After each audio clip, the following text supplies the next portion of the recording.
there is. It doesn't look like there is. And he has had a magic here, and which is why he has walked away with the accolades. I'm talking about Jasprit Bumrah. Even though India's lost today, India won the big prize yesterday, which is him becoming the ICC Men's Test Cricketer of the Year, the Cricketer of the Year, and couldn't be a better guy. I mean, that's just a small abridged list of achievements, Michael. I mean, what we haven't added to that is pretty much carried India through most of the last 12 months. I mean, we're talking about a cricketer that and a bowler that is, and it's not just myself. There's been many ex-players, and you're going back to the likes of Ravi Shastri. You're going Adam Gilchrist, Mark Waugh, Kerry O'Keefe from Australia. They're all saying that he's the best bowler they've ever seen, and the spell that he produced in Perth in that first Test match was the best spell that they'd ever seen. He's a wonderful cricketer. Such a skillful bowler. He's got every attribute that you'd want as a fast bowler. He's got that awkward action. He's got that release point that's just that little bit sooner than many other bowlers. And I think when he finishes, his numbers, I mean, he's averaging under 20 in Test match cricket, which is up there with the greatest that's ever played the game, and I can't imagine it's going to get any higher. I think he'll probably get better and better, and that average will end up being around 19 by the time that he finishes. So he deserves every accolade that comes his way. Zach, I mean, you've obviously seen him from a very young age.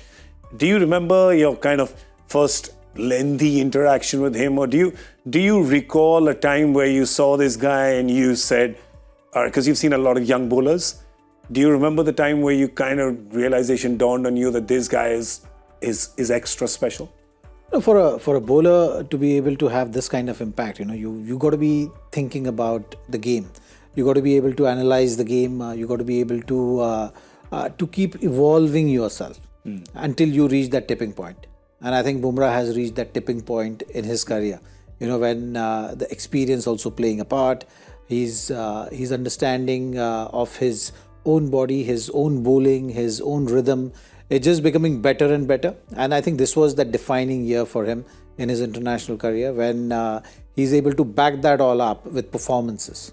I think it's just about making sure that you are fit and available through and through, because it's only going to have the compounding effect as he moves along from here. Because he just achieved and figured out the whole method of success and creating this impact at this level.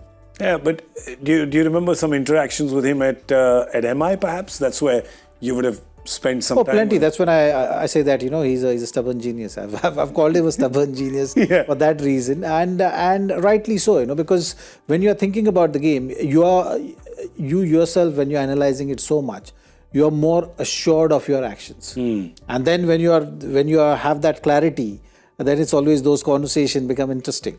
So even if you're giving some different perspective, he will be having his own thought around that and saying that, oh, but I tried this, but that has not worked for me, and this is how I approach, and this is what works for me. I've always been telling him that you got to go for that outswinger.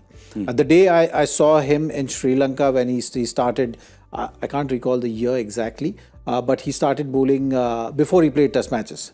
He started bowling consistently away-going deliveries to right-hander with the white ball. And that's when I said, he's ready for Test matches.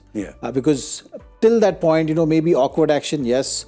Pace, yes. But the angle was pretty much coming into the right-hander, which at times becomes easier for you because there's no threat of the ball leaving you. So I can just align myself with my technique to be just ready to counter those deliveries. But the moment he started bowling those away-going deliveries, it's just a different ball game for batters and a nightmare. So it just continued from there. And now since his back injury, he's been more smart in terms of approaching and sustaining better. So you then start thinking more around how you can conserve yet be effective and create that kind of impact. So that process also is complete for him, and that's why the impact is felt even more. I love that term, stubborn genius. And I want to ask Michael, I mean, you've captained so many players. Any player comes to your mind who fits that description? Any player you captained who was stubborn genius? And genius. I would say Kevin Peterson's probably the closest to that. He certainly was a genius. I don't think he wasn't that stubborn, really. But Jasprit Bumrah, wow, he is up there with the greats. I mean, if you're picking a World 11 now of all-time players across all formats, Jasprit certainly gets in every single team. Wow, that's a big call. And also congratulations to Smriti Mandhana, who won the ICC ODI Player of the Year. So another player who I love watching bat, and I know all the number 18 fans go crazy because number 18 there as well. You got to be a world champion if you wear number 18. So Smriti there. So Smriti won for the ODI Player. So she's won in the women. So bringing accolades to India there as well. So both Jasprit Bumrah and Smriti Mandhana. So congratulations to both of them.